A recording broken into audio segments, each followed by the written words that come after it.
A'udzu billahi minasyaitonir rajim. Bismillahirrahmanirrahim. Alhamdulillahi rabbil alamin. Wassalatu wassalamu ala asyrafil anbiya wal mursalin sayyidina Muhammad wa ala alihi wa sahbihi ajma'in. Qala rabbi shrah li sadri wa yassir li amri wahlul 'uqdatam min lisani yafqahu qawli. Amma ba'd. Tuan-tuan, puan-puan, jemaah yang dimuliakan sekalian, Assalamualaikum warahmatullahi ta'ala wabarakatuh. Alhamdulillah, segala pujian kepada Allah Subhanahu wa ta'ala yang memberikan kita taufik dan hidayahnya untuk memilih beberapa luangan-luangan waktu kita ini untuk kita mendengar sedikit sebanyak perkongsian ilmu. Moga Allah Subhanahu wa ta'ala tambahkan amal kita, tambahkan iman kita, dan moga Allah Subhanahu wa ta'ala jadikan kita bersama orang-orang yang soleh, insya-Allah, amin ya rabbal alamin. Tuan-tuan yang dimuliakan sekalian, sesungguhnya pernah satu ketika Rasulullah sallallahu alaihi wasallam bersabda, wa innal malaikata la tad'u ajnihataha li talibil ilm ridan bima yasna. Bahwasanya para malaikat ini sentiasa meletakkan sayap-sayapnya. Maknanya kalau malaikat tu meletakkan sayap-sayapnya, maknanya malaikat tu mendoakan kebaikan kepada orang yang diletakkan di atas di bawah sayapnya tu. Maka orang tersebut adalah siapa, tuan-tuan? Adalah orang yang mempelajari ilmu-ilmu agama.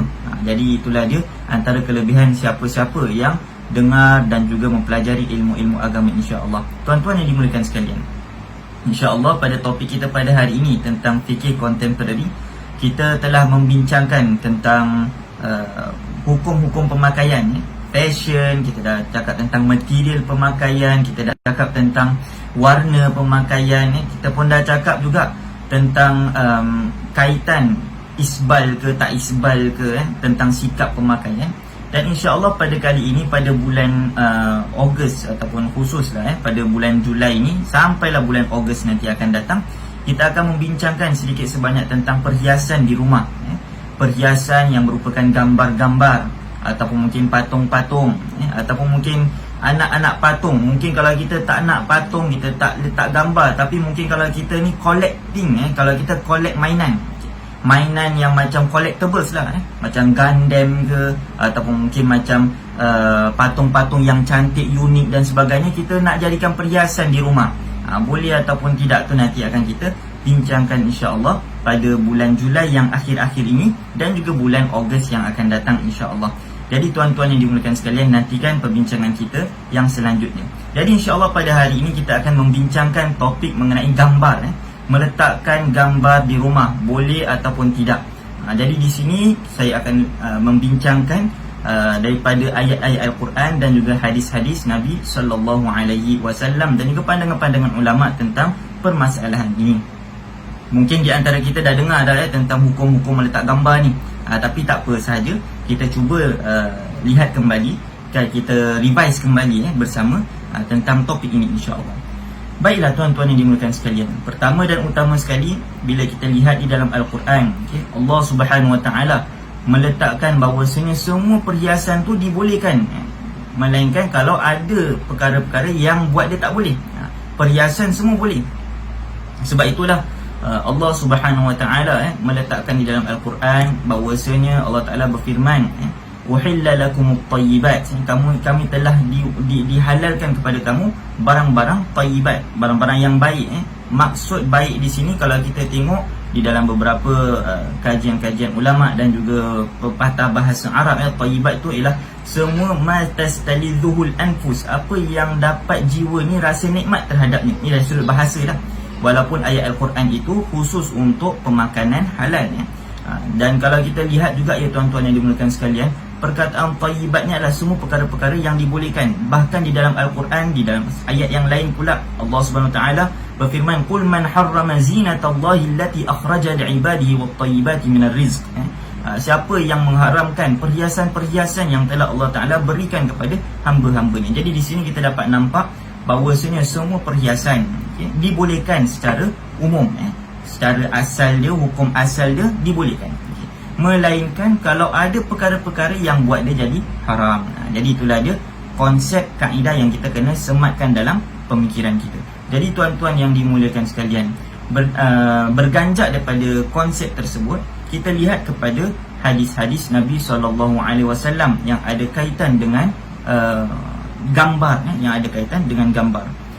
Ingin saya tekankan di sini, semua hadis-hadis yang berkenaan tentang gambar ini, kalau kita lihat dan kita rujuk kembali, kebanyakannya disebut oleh baginda Rasulullah sallallahu alaihi wasallam, bahkan mungkin keseluruhan disebutkan oleh baginda Rasulullah sallallahu alaihi wasallam bila Rasulullah di Madinah, setelah Rasul berhijrah ke Madinah. Kenapa kita kena tahu time frame ini, tuan-tuan yang dimuliakan sekalian? Kerana bila Rasulullah sallallahu alaihi wasallam berhijrah di Madinah, kita dapat tahu para sahabat sebelum mereka berhijrah ke Madinah, ada yang dah pergi hijrah ke Habsyah, ada yang dah pergi hijrah ke negeri Ethiopia. Negeri Ethiopia ni kita tahu, tuan-tuan yang dimuliakan sekalian, ia adalah negeri yang dikuasai oleh kerajaan Kristian pada ketika itu, dan penduduknya 90% kerajaan ataupun 90% daripada kalangan penganut agama Kristian. Dan seperti mana yang kita tahu, tuan-tuan yang dimuliakan sekalian, agama Kristian ada gambar-gambar, ada patung-patung yang mereka letakkan di atas kuburan, ataupun mungkin ada yang gambar-gambar Sayyidatina Maryam dan sebagainya, mereka letakkan dekat dalam gereja mereka. Dan para sahabat ridwanullahi alaihim bila dah melihat perkara-perkara ini, perkara-perkara yang menakjubkan bagi mereka, mereka datang dan bertanyakan kepada baginda Rasulullah sallallahu alaihi wasallam. Justru itu kita dapat nampak banyak tentang hadis-hadis tentang patung, tentang gambar dan sebagainya dikeluarkan ketika Rasulullah SAW berada di Madinah. Jadi kita dapat tahu sedikit sebanyak driving factor ataupun perkara yang mengajak baginda Rasulullah SAW untuk membincangkan tentang topik-topik yang ada kaitan dengan gambar ini. Tuan-tuan yang dimuliakan sekalian, bila kita dah tahu tentang keadaan geografi, politik, keadaan environment yang ada di sekitaran Madinah tersebut, kita lihat kepada hadis-hadis Nabi SAW yang akan saya kongsikan ini. Hadis yang pertama yang telah diriwayatkan daripada Abi Talha. Abi Talha ini adalah suami kepada seorang ataupun ayah kepada seorang sahabat yang bernama Anas bin Malik. Anas. Okay. Seorang sahabat yang bernama Anas ini mempunyai ibu namanya Ummu Sulaim, dan ini adalah suaminya Abi Talha. Jadi Abi Talha ni berkata, qala Nabi sallallahu alaihi wasallam, Rasulullah SAW pernah bersabda, la tadkhul malaika baitan fihi kalbun. Okay. Bahawasanya malaikat tidak memasuki satu rumah yang di dalamnya ada anjing, wala tasawir, ataupun gambar-gambar, maknanya lebih daripada satu gambar. Bahkan dalam beberapa riwayat ini mengatakan wala surah, walaupun satu gambar. Jadi di sini kita nak tahu apa makna gambar, tuan-tuan yang berkata sekalian. Baiklah, kita sambung lagi kepada hadis yang seterusnya. Daripada riwayat Sayyidatina Aisyah radhiyallahu anha, ketika cerita tentang gambaran gereja-gereja yang ada dekat negeri Habsyah, Sayyidatina Aisyah ni pun berkata, kanu idza mata fihimur rajul, bila ada orang lelaki yang soleh meninggal, banau ala qabrihi masjidan, mereka membina di atas kubur orang soleh tersebut masjid ataupun gambar-gambar, wa sawwaru fihi tilka surah, dan mereka meletakkan gambar. Gambar-gambar apa? Gambar-gambar orang yang dah meninggal itulah. Orang soleh yang dah meninggal tu letak gambar. Jadi di sini ulama-ulama mengatakan apa yang dimaksudkan gambar. Adakah gambar tu patung yang ada 3 dimension, ataupun sahaja gambar image yang bermakna 2 dimensional sahaja. Jadi di sini ada perselisihan faham ataupun perselisihan perbincangan para ulama. Jadi perkataan surah, perkataan gambar, boleh bermakna gambar yang ada 3D ataupun gambar yang ada 2 dimensional, image sahaja. Muka Syafi'i, muka je, ataupun kepala Syafi'i ni semua ada 3D dekat atas kubur orang-orang soleh, contoh-contohlah contohnya. Jadi tuan-tuan yang dimuliakan sekalian, ini adalah satu perbincangan yang akan kita ceburi nanti insya-Allah. Baiklah, hadis yang seterusnya. Satu ketika seorang sahabi bernama Abdullah bin Mas'ud berkata, aku mendengar Nabi SAW bersabda, inna asyaddan nasi azaban indallah yaumal qiyamah al-musawwirun, sesungguhnya orang yang paling teruk diberikan azab pada hari kiamat ada di sisi Allah SWT adalah mereka yang draw ataupun mereka yang melukis. Al-musawwirun, perkataan surah, meletakkan gambar. Boleh jadi dia yang draw tu maknanya dia draw 2D image, ataupun dia buat patung 3D image. Jadi di sini akan kita bincangkan tentang apa maksud surah tu. Okay? Dan kemudian kita akan bincangkan juga tentang hadis inilah. Hadis ini Rasulullah SAW bersabda, orang yang paling teruk diazab adalah orang yang melukis gambar. Okay? Jadi di sini ada pandangan-pandangan ulama yang bila dengar hadis ni mereka menyoalkan, mereka meletakkan satu kemusykilan. Apa dia? Mereka bukannya tak percaya apa yang Rasulullah sabdakan, mereka percaya, tapi mereka nak betul-betul faham apa yang Rasulullah SAW sampaikan. Jadi sampaikan itulah mereka cuba melihat hadis-hadis yang lain. Okay? Jadi di sini mengikut kepada riwayat lafaz daripada Imam Al-Bukhari, inna asyaddan nas, sesungguhnya manusia yang paling teruk di azab. Okay? Tapi dalam lafaz yang lain ada menyebutkan sesungguhnya daripada kalangan orang-orang yang paling dahsyat diazab pada hari kiamat. Jadi ada dua makna. Lafaz Bukhari cakap orang yang paling teruk diazab ialah drawer, orang yang lukis. Tapi kalau katakan orang yang lafaz yang lain, antara orang yang paling teruk diazab pada hari kiamat adalah siapa tuan-tuan? Adalah orang yang melukis. Jadi di sini kita dapat nampak ada dua makna yang berbeza.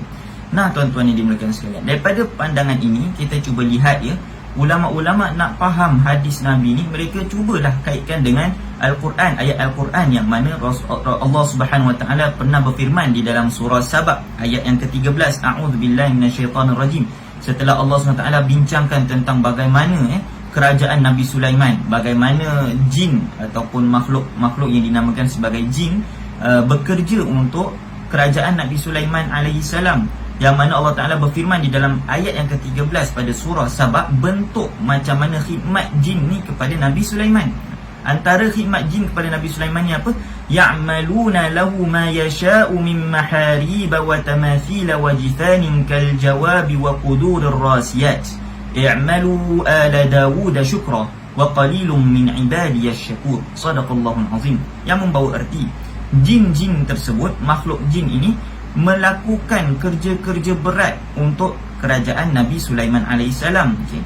Mereka menciptakan ataupun mereka merekakan patung-patung, piring-piring yang besar-besar sebagai monumen-monumen yang ada pada zaman Nabi Sulaiman alaihissalam. Jadi di sini kita nampak perkataan patung, patung-patung, piring-piring yang besar-besar yang jin ni sculpt, yang jin ni buat dan sebagainya. Di sini tuan-tuan yang dimuliakan sekalian, pertanyaannya ialah bagaimana Nabi Sulaiman alaihissalam dapat menyuruh jin-jin ni buat perkara-perkara tersebut, perkara-perkara patung-patung tersebut. Sedangkan hadis Nabi ni cakap siapa paling teruk diazab pada hari kiamat adalah orang-orang yang melukis, orang-orang yang buat patung ataupun orang yang meletakkan image. Jadi macam ada perselisihan antara ayat Quran dengan hadis tersebut. Bahkan ada juga di dalam ayat Al-Quran yang mana Allah Ta'ala berfirman, adkhilu ala fir'auna asyaddal azab, masukkanlah keluarga Fir'aun ke azab yang paling teruk. Jadi mereka cuba pula nak kaitkan dengan topik orang yang paling teruk diazab di hari kiamat, Fir'aun. Dalam Al-Quran Allah Ta'ala cakap Fir'aun orang yang paling teruk kena azab pada hari kiamat. Dalam hadis ni Allah Ta'ala, Rasulullah SAW bersabda pula, orang yang draw tu yang paling teruk diazab pada hari kiamat. Apa salah orang draw ni? Dia cuma draw bentuk-bentuk yang muka, mungkin dia suka draw satu bentuk muka, ataupun dia suka draw bentuk haiwan, ataupun mungkin dia ada projek sekolah buat untuk buat draw binatang dan sebagainya. Setakat buat gitu je dah teruk, dah sama kategori dengan Fir'aun. Jadi inilah dia antara kajian-kajian ulama-ulama memperbincangkan, apakah setakat meletakkan gambar sahaja boleh membuatkan orang tersebut menjadi sama kategori dengan Fir'aun. Jadi di sini ada dua iskal ataupun dua kemusykilan. Yang pertama, kalaulah orang yang diazab paling teruk di hari kiamat adalah orang yang melukis ataupun orang yang buat patung dan sebagainya, macam mana pula dengan kisah Nabi Sulaiman? Nabi Sulaiman suruh jin-jin ni buat patung. Maknanya Nabi Sulaiman yang suruh makhluk lain buat patung. Apakah dibolehkan pada ketika itu? Jadi di sini ada kemusykilan, nanti kita akan bincangkan insya-Allah. Okay. Dan kemudian pula iskal yang kedua atau poin yang kedua yang ulama raise atau ulama keluarkan untuk membincangkan dalam hadis ini, untuk lebih memahami tentang hadis baginda Rasulullah sallallahu alaihi wasallam, ialah mereka mengatakan macam mana pula status azab tu boleh jadi sama dengan status Fir'aun. Fir'aun kita tahu dia dah paksa orang, dia dah peras orang Bani Israel, dia dah peras Nabi Musa alaihissalam, dia dah ingkar, dia dah mengaku Tuhan dah. Dapat azab seperti itu. Sekarang ni orang ni buat baru lukis dia dah sama level dengan Fir'aun pula. Inna asyaddan nasi azaban yaumal qiyamah indallah al-musawwirun. Orang yang paling teruk sekali diazab pada hari kiamat di sisi Allah Ta'ala adalah orang yang melukis. Jadi di sini kita dapat nampak apa maksud melukis ni. Sedangkan ayat asal tu yang first kali saya kongsikan, ayat Al-Quran, Allah Ta'ala berfirman, Allah Ta'ala menghalalkan semua perkara-perkara yang baik, perkara-perkara yang cantik, perkara-perkara yang ni tak ada salah apa-apa untuk kita suka kepada kecantikan. Bahkan Allah Subhanahu Wa Ta'ala tu dalam beberapa hadis Nabi, Rasulullah pernah bersabda, innallaha jamilun yuhibbul jamal. Allah Ta'ala tu cantik dan Allah Ta'ala suka kepada kecantikan. Jadi menyuruh kita untuk mempercantikkan bukan sahaja akhlak kita, tetapi kita punya fizikal jugalah. Jadi di sini kita nampak seakan-akan ada percanggahan pula dalam hadis ni. Nanti kita akan bincangkan insya-Allah bersama. Kita lihat pada hadis yang seterusnya pula. Di dalam hadis yang seterusnya, pernah satu ketika Sayyidatina Aisyah radhiyallahu anha meriwayatkan bahawa Rasulullah pernah bersabda, asyaddun nasi azaban yaumal qiyamah, orang yang paling teruk sekali diazab pada hari kiamat, alladhina yudahuna bi khalqillah, yang telah menyamakan penciptaan mereka dengan penciptaan Allah Subhanahu Wa Taala. Nah, cerita ni pasal apa? Cerita ni pasal bila Rasulullah sallallahu alaihi wasallam datang sekali tu nampak ada gambar dekat tempat rumah Rasulullah SAW. Jadi Rasulullah pun suruh koyakkan dan sebagainya. Dan kemudian Rasulullah pun berkata, sesungguhnya orang yang paling teruk sekali diazab pada hari kiamat ialah orang yang menciptakan satu perkara yang nak sama ataupun nak menandingi, nak melawan dengan ciptaan Allah SWT. Jadi seakan-akan Rasulullah tengah nak refer tu orang yang draw gambar tersebut. Jadi orang yang draw gambar ni seakan-akan dia nak melawan ciptaan Allah Ta'ala, nak bilang seakan-akan drawing aku ni lebih cantik daripada ciptaan Allah Subhanahu Wa Ta'ala. Jadi itulah dia sebab antaranya kenapa orang tu diletakkan azab yang paling teruk di sisi Allah SWT pada hari kiamat. Kita pergi kepada hadis yang seterusnya. Bahawa satu ketika Sayyidatina Aisyah membeli satu numruqah ataupun satu bantal untuk diduduk atasnya. Jadi bantal tu ada gambar-gambar lah, gambar-gambar binatang yang hidup. Okay. Jadi Rasulullah SAW bila nak masuk rumah, Rasulullah stop, tak masuk rumah. Rasulullah tak masuk rumah. Jadi Sayyidina Aisyah pun berkata, apa yang salah aku ni? Rasulullah pun berkata, Rasulullah pun bersabda pada Sayyidatina Aisyah, apa yang ada pada gambar bantal tu. Jadi Sayyidina Aisyah pun berkata, bantalnya aku beli untuk kamu duduk di atasnya. Jadi Rasulullah pun bersabda bahawasanya orang yang melukis gambar ini adalah antara orang yang akan disoalkan di hadapan Allah SWT pada hari kiamat. Allah Ta'ala akan suruh orang ni hidupkan apa yang kamu telah ciptakan ataupun apa yang telah kamu lukiskan itu. Nah, tuan-tuan yang dimuliakan sekalian, di sini adalah beberapa hadis-hadis Nabi SAW. Bahkan ada beberapa hadis lain pula kita dapat tahu bahawasanya malaikat tak masuk rumah yang dalamnya ada gambar. Okay. Hadis yang seterusnya pula, ada satu ketika gambar, pernah satu ketika Rasulullah SAW pernah bersabda, illa raqman fi thawb, maknanya gambar-gambar semua tak boleh melainkan apa gambar yang ada pada baju. Raqman ni apa?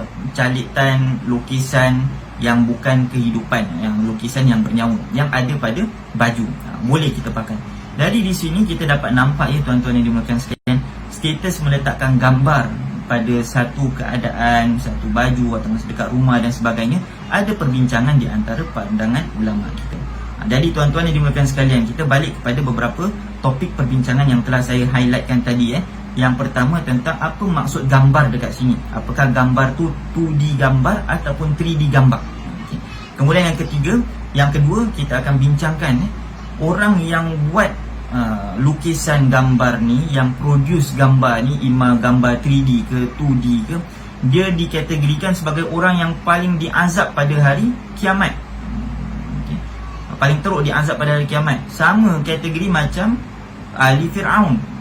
Dan ayat Al-Quran, hadis-hadis Nabi lain pun pernah bersabda inna asyaddan nasi azaban yaumal qiyamah, orang yang paling teruk sekali azab pada hari kiamat ialah siapa? Man qatala nabiyyan au qatalahu nabiyyun, siapa yang telah membunuh nabi ataupun yang telah nabi itu membunuh dia. Ini adalah kategori lain daripada orang yang paling teruk diazab pada hari kiamat. Jadi tuan-tuan yang dimuliakan sekalian, di sini kita dapat nampak perbincangan dia yang kedua, topik dia yang kedua yang akan kita bincangkan ialah apakah status orang yang melukis gambar ni. Okay. Dia sama ke level dengan orang yang diazab yang lain ataupun orang yang paling dahsyat azabnya di hari akhirat. Kalau iyalah mereka sama status dengan orang yang diazab seperti Fir'aun dan sebagainya, apa sebab dia? Okay, apa sebab dia? Ni yang poin yang kedua yang akan kita bincangkan bersama insya-Allah.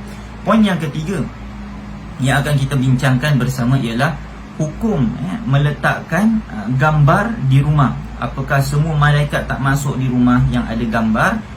Meletak gambar, malaikat maut tak datang rumah lah.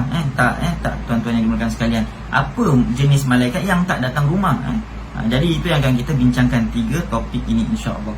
Daripada 3 topik ini kita akan dapat kaitkan dengan isu yang kita nak utarakan pada hari ini, iaitu gambar letak dekat rumah boleh ataupun tidak. Gambar keluarga kita letak dekat rumah boleh ataupun tidak. Wallahu a'lam bissawab. Baiklah, kita pergi pada poin yang pertama. Okey, poin yang pertama yang dimaksudkan di sini ialah apakah gambar, maksud gambar tersebut. Kalau kita lihat di sini ada riwayat yang mengatakan Rasulullah SAW suruh memecahkan semua gambar surah. Okay. Apa maksud memecahkan semua gambar surah? Dalam beberapa riwayat Rasul pernah bilang pada para sahabat kalau kamu datang dekat Mekah nanti pecahkan semua surah, semua gambar. Jadi di sini kita dapat nampak dekat Mekah tu, kalau Rasulullah daripada Madinah, Rasulullah nak pergi Mekah.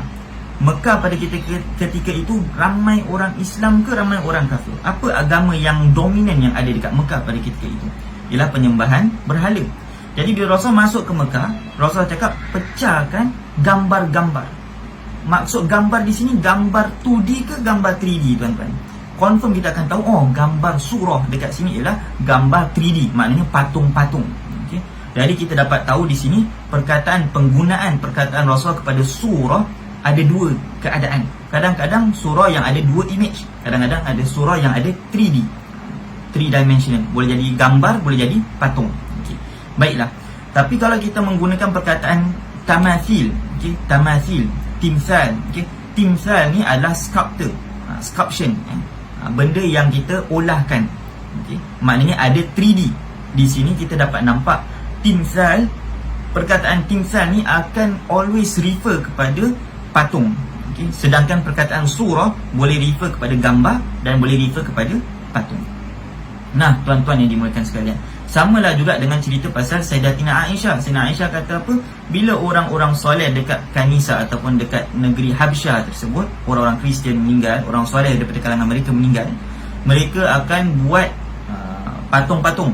Mereka akan buat di atasnya surah, gambar-gambar. Jadi mereka akan letak masjid, mereka akan buat patung, mereka akan buat juga gambar-gambar. Jadi di sini kita dapat nampak maksud gambar-gambar adalah patung, bukannya gambar 2D image saja, tapi 3D image juga boleh dibawakan maknanya.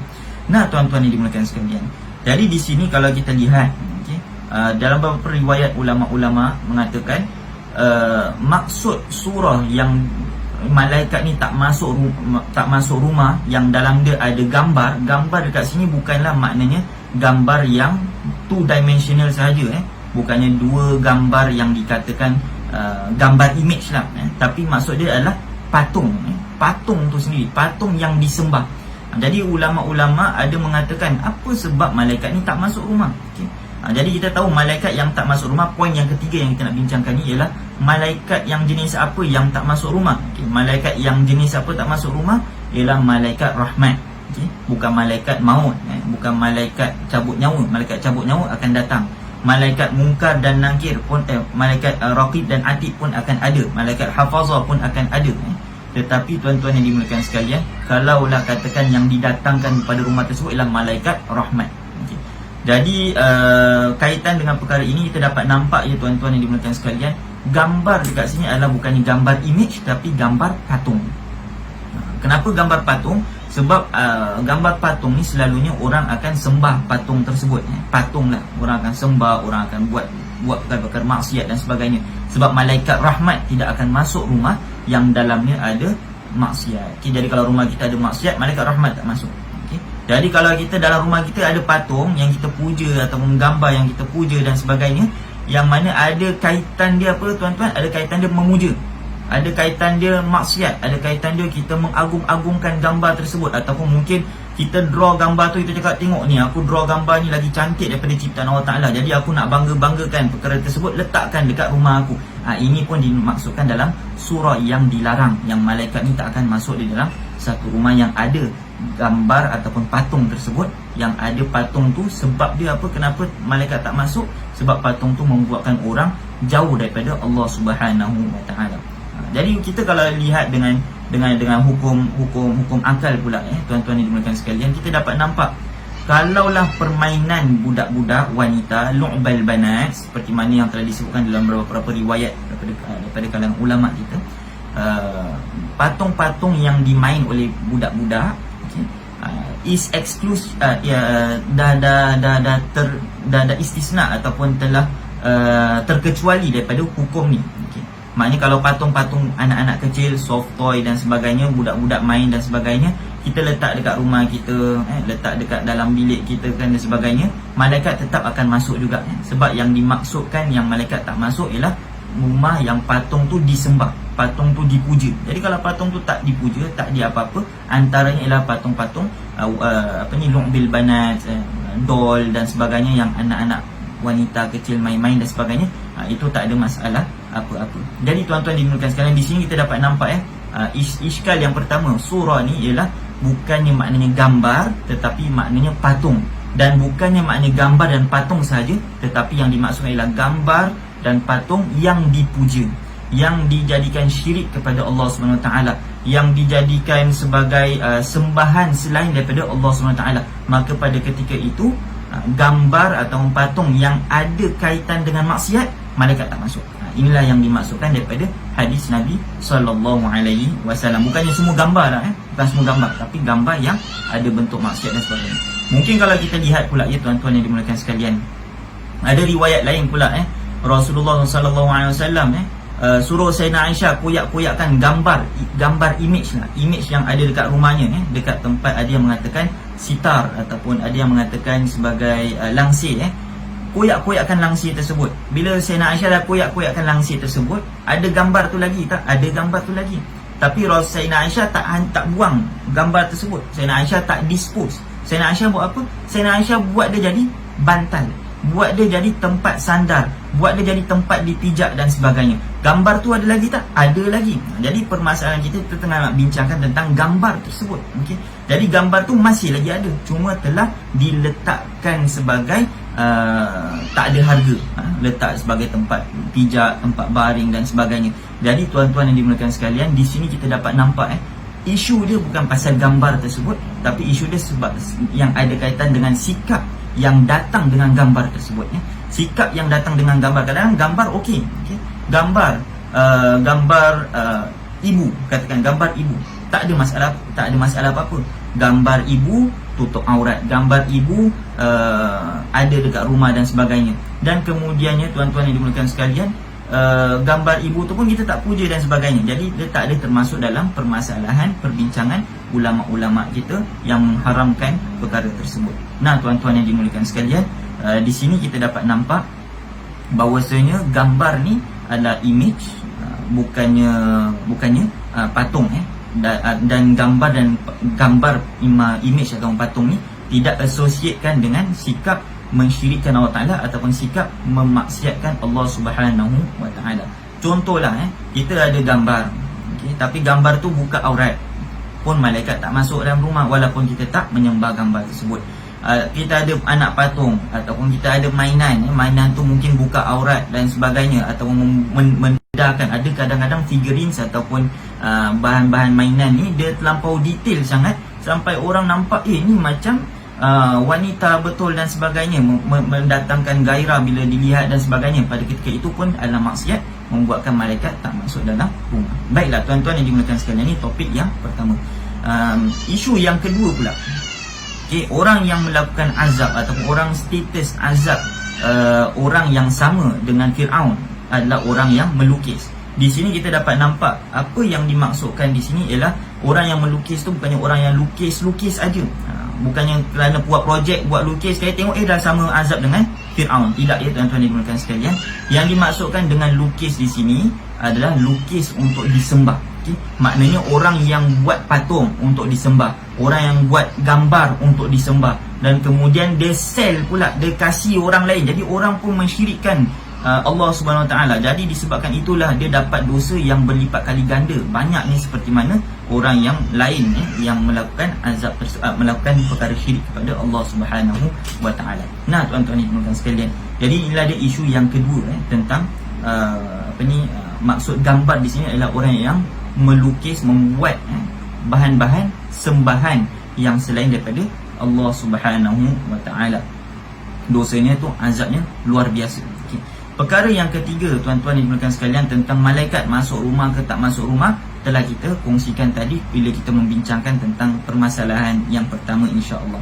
Tuan-tuan yang dimuliakan sekalian, di sini kita dapat nampak, kita nak kaitkan dengan menggantungkan gambar di rumah, boleh ataupun tidak. Di sini ada dua pandangan ulama yang kuat hujah mereka. Yang pertama, mereka mengatakan kepada lafaz yang umum kepada hadis tersebut. Maknanya bila Rasul bersabda malaikat tak masuk rumah yang dalamnya ada gambar ataupun dalamnya ada anjing, full stop. Kita beriman dengan apa Rasulullah SAW sebutkan, dan gambar yang Rasulullah SAW sebutkan lah gambar. Jadi kita kata semua gambar tak boleh. Okay? Maknanya gambar yang hidup, gambar yang hidup semua tak boleh. Okay? Gambar keluarga tak boleh, gambar ni tak boleh. Ini yang pandangan ulama yang pertama, meletakkan gambar di rumah. Pandangan ulama yang kedua yang telah dipelopori oleh seorang tokoh ulama yang bernama Syekh Muhammad Baqi Al-Muti'i di dalam kitabnya Al-Jawab Al-Syafi fil Hukm Al-Fotografi. Beliau berkata bahawasanya ada perbezaan antara drawing dengan gambar. Drawing kita kena usaha, kita kena tulis, kita kena lukis. Gambar kita tak melukis, kita cuma menangkap image orang tersebut. Mengikut kepada apa yang telah kajian yang telah dilakukan oleh Syekh Muhammad Baqi Al-Muti'i ini, beliau mengatakan, beliau ni adalah seorang mufti negeri Mesir yang dululah, insya-Allah. Jadi kita dapat nampak tuan-tuan dan puan sekalian, Syekh Al-Muti'i ini berkata gambar ni beza dengan melukis. Sebab kalau lukis ada effort yang kita buat. Bila kita ada effort, ada kemungkinan bila kita buat tersebut, ada possibility dia, kita akan rasa aku punya perkara yang aku buat ni lebih hebat daripada ciptaan Allah Subhanahu Wa Taala. Tapi kalau kita cakap gambar, gambar tak ada apa-apa. Kita ambil gambar sama macam bayang-bayangan Kalau kita tengok cermin tengok ada muka kita. Ada apa tuan-tuan? Ada gambar kita, ada reflection kita. Kita tengok air, ada reflection kita, bayang-bayang kita. Samalah juga dengan alat kamera. Kamera dia menangkap cahaya ataupun imbasan cahaya yang ada pada ketika itu. Dia seakan-akan mengabadikan keadaan perkara tersebut di dalam bentuk fotografi. Jadi mengikut Syekh Al-Muti'i berkata, apa masalah ada di sini?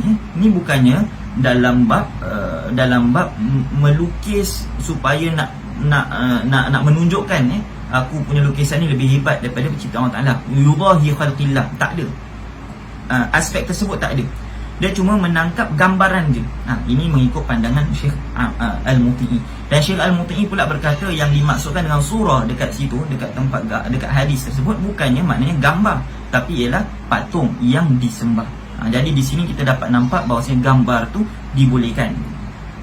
Gambar tu dibolehkan dan boleh letak dekat rumah dan sebagainya, tak ada masalah apa-apa. Sebab dia bukannya dalam kategori yang kita nak bincangkan ini, insya-Allah. Nah tuan-tuan yang dimuliakan sekalian, di sini kita dapat nampak bahawasanya kalau hukum kita meletakkan perhiasan gambar rumah dan sebagainya, gambar dekat rumah dan sebagainya, hukum asal dia dibolehkan. Tuan-tuan yang dimuliakan sekalian, sebelum saya akhiri, saya nak bezakan kepada kita yang bersama dalam mendengar perbincangan ini untuk kita bezakan antara hukum dengan sikap hukum. Hukum dengan sikap hukum. Hukum kita tengah nak bincangkan tentang gambar. Sikap hukum kita akan bincangkan tentang apakah kesan gambar tu kepada diri kita. Okay. Jadi contohlah hukum gambar kita dah bincangkan dah. Boleh meletakkannya di rumah. Okay. Walaupun ada pandang ulama cakap tak boleh. Walaupun dari sudut pandangan waraknya ialah kita elakkanlah meletakkan gambar-gambar untuk ditayangkan di rumah. Tetapi kalau nak letak boleh. Tak nak letak lagi baik. Okay.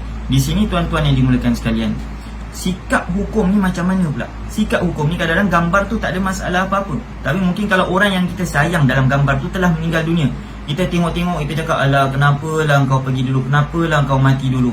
Aku kan lagi tengah hidup ni, siapalah nak jaga aku, siapalah nak sara hidup aku, sara hidup anak-anak aku. Engkau dah mati dulu, siapa lagi ni? Kita dah mula seakan-akan azab kita tak dapat terima apa yang telah jadi qada dan qadar Allah Taala kepada diri kita, dan kita mula bilang kepada Allah Taala seakan-akan kita tak redha dengan qada dan qadar Allah SWT. Itu pun adalah satu dosa. Jadi kita dapat nampak gambar tu tak salah, tapi sikap kita dalam melihat gambar tu yang jadi dia salah. Okay. Sama lah juga ya tuan-tuan yang dimuliakan sekalian, kalau kita cakap contohlah gambar tu tutup aurat, semua cukup sempurna.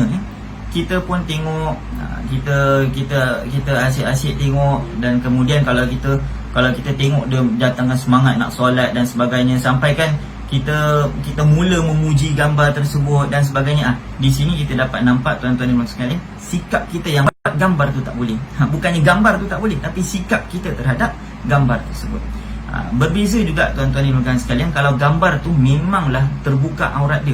Gambar tu perkara-perkara yang tak boleh kita letak. Gambar padri, gambar agama-agama lain dan sebagainya. Itu adalah gambar-gambar yang tak boleh kita letak di rumah kita. Kenapa tuan-tuan? Kerana dia ada kesan pada diri kita. Jadi di sini kita dapat nampak sedikit sebanyak perkongsian tentang gambar di rumah. Jadi moga-moga dengan sedikit perkongsian ini dapat menambahkan keimanan kita dan tambahkan kekuatan hati kita, dan kita tahu bahawasanya setiap perkara yang dilarang oleh agama ada hikmah dia, dan setiap perkara yang dibolehkan dalam agama ada juga hikmahnya. Jadi semoga dengan ini Allah SWT tambahkan keimanan kita dan mudah untuk kita terus melakukan amal-amal soleh insya-Allah.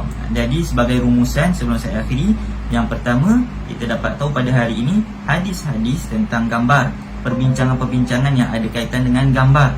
Dan kemudian perkara yang ketiga, kita dapat tahu bahawasanya dalam meletakkan gambar di rumah dan sebagainya ada dua pandangan ulama, satu tak membolehkannya, satu membolehkannya. Tapi kalau katakan kita nak letak, lebih warak lah kita letak dalam keadaan mungkin dekat dalam frame ataupun dekat dalam kita punya foto album dan sebagainya. Kalau nak ditayangkan tak ada masalah apa-apa, tapi kena jagalah sikap kita terhadap gambar tersebut. Wallahu a'lam bissawab.